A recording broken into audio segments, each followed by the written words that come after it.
Hi, I'm Leanne Paulson, the District Vet for Local Land Services in the Upper Hunter, based out of Scone.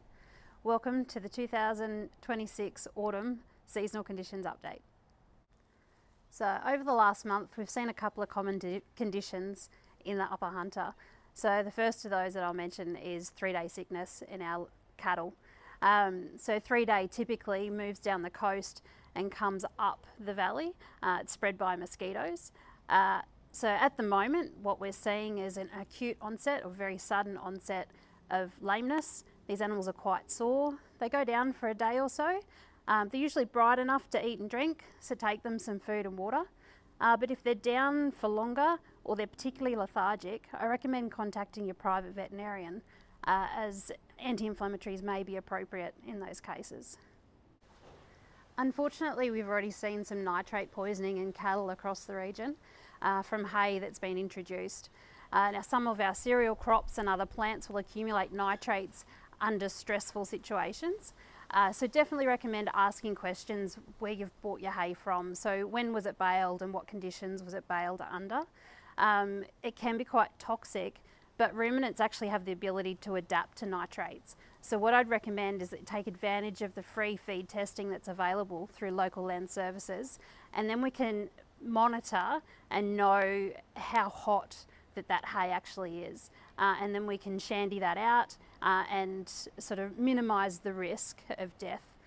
So some of the things that you'll see is a sudden death. You'll see them dead very quickly after eating high nitrate feed. But they'll also develop respiratory distress, salivating, and their mucous membranes are quite dark. But like I say, often death is the first thing you'll notice. So whilst temperatures are dropping, now is not the time to relax on your parasite management. So we usually see our highest egg counts in autumn.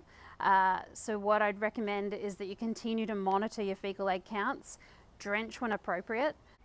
Reach out to your district veterinarian or the livestock officer, Teresa Hogan, for advice on drenching products available. We can give you some independent advice about the pros and cons of each of these products and what sort of works best in your area. So our parasite life cycle won't ease until we start to get some frosts and our daytime temperatures drop below 20. So it's important you keep monitoring until we're into the dead of winter. So the weather gurus are predicting it's going to get drier and we're going to experience warmer temperatures going into winter. So one of the things we're asking you to do is monitor for disease associated with drought and confinement feeding. So this includes pink eye, respiratory diseases, and diarrhea in particular.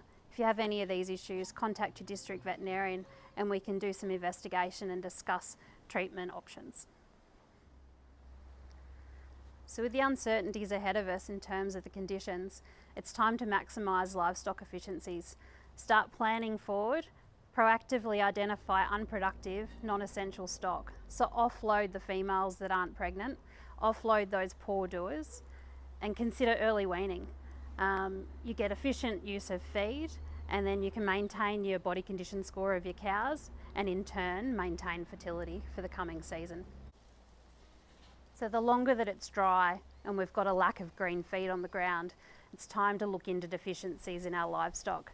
So there's tests available and we can investigate these deficiencies and make sure we're supplementing what's required.